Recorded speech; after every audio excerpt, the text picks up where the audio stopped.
Hola, bueno, este es el primer video de este año. Hoy les voy a hablar de la inflación, que es un tema al cual le hice bastante seguimiento el año pasado. Por ahí tengo varios videos, pero entonces como esta semana ya tenemos el dato de la inflación total para el año 2023, pues le voy a hablar un poquito de este tema, dar cierta claridad porque, bueno, en los medios o en los titulares no se entiende muy bien, se quiere mostrar este dato como algo muy positivo, pero la realidad es que simplemente pues es un dato que es un poco menos malo de lo que teníamos. Entonces, si nosotros nos quedamos viendo solo del año pasado para acá, evidentemente sí hay una leve mejoría que es muy importante. Tenemos unos datos de inflación anual del 13% para el año 2022 y el dato con el que cerramos el 2023 fue 9,28.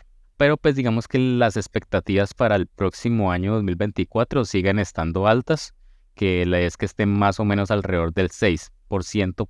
Entonces, cuando nosotros vemos pues ya la perspectiva a largo plazo pues de la inflación aquí en Colombia, si vemos los datos de por acá desde los años 90, teníamos unas inflaciones altísimas, superiores al 20%. Entonces vemos que por acá para el año 99 es el valor similar al que tenemos actualmente. Para ese año fue 9,23, este año tuvimos 9,28. Todos los años de ahí en adelante estuvieron por debajo del valor que tenemos actualmente. Bueno, entonces ya viendo que este dato es un poco mejor, pero no es tan positivo, realmente es muy alto comparado, estamos en niveles de inflación del año 99.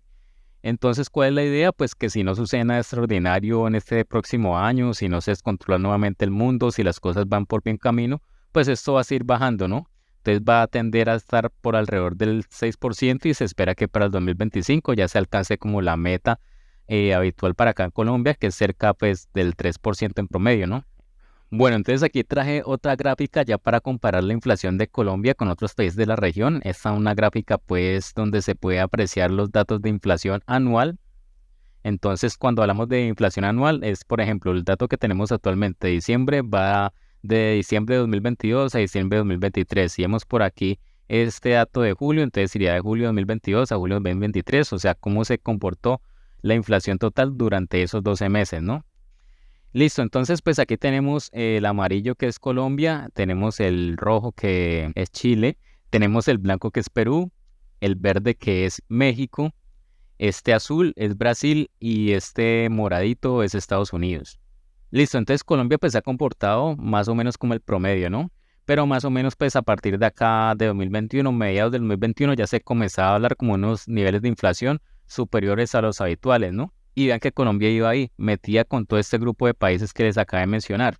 ¿Qué pasa entonces ahí? Pues que vemos que muchos países comenzaron a tocar el pico por acá a mediados del 2022. Por ejemplo, este azulito que es Brasil tocó su pico por acá. Lo mismo pasó con Estados Unidos, lo mismo pasó con Perú y México pues un poquito después también lo tocó. Hubo dos países un poquito diferentes que ya les hablan otros temas que he hablado también del dólar y demás. Colombia y Chile estaban en una convulsión pues interna, temas políticos, una devaluación pues suprema. Entonces pasó que llegamos aquí a junio y en vez de tocar ese pico, o sea, de comenzar a bajar como los demás países, nosotros seguimos subiendo en inflación. Entonces, solo cuando ya el dólar que estaba tan alto acá en Colombia comenzó a bajar, también pues la inflación comenzó a bajar. Aquí, ¿qué pasa? Pues que muchos de los productos que tenemos en la canasta familiar, se habla que más o menos como que el 25% depende mucho del dólar porque son productos que importamos, ¿no? Entonces, obviamente, una devaluación como la que tuvimos, que eso perdió casi que el 30% del valor de nuestra moneda respecto al dólar en ese momento, representa pues un impacto en la inflación. Se habla también de otro tema que era la gasolina, pues como nosotros no tuvimos ese aumento antes, comenzó a hacerse después, pero realmente cuando vemos los datos, el impacto pues de esa subida es más o menos como de un 1%, es decir, si nosotros hubiéramos tocado el pico más o menos por acá, que era entre el 9 y el 10, no hubiéramos bajado ahí, sino que hubiéramos bajado por ahí en el 11%, ¿no? Pero nosotros llegamos pues por acá más arriba, como al 13 y pico por ciento. Ese fue nuestro pico aquí de inflación anual. Entonces, bueno, lo importante es que ya después de ese pico hemos venido bajando, naturalmente. La tasa de cambio también nos ha favorecido mucho.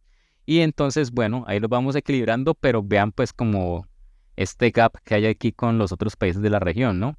Vean que Chile bajó rapidísimo. Todos los otros países están, digamos, ya entre el 3 y 5% más o menos, mientras que nosotros estamos hablando del 9%. Entonces, cuando ya vemos con esta perspectiva lo que está pasando pues en Colombia, es bueno que ha bajado de un nivel que está muy alto, pero estamos todavía muy lejos del normal, ¿no?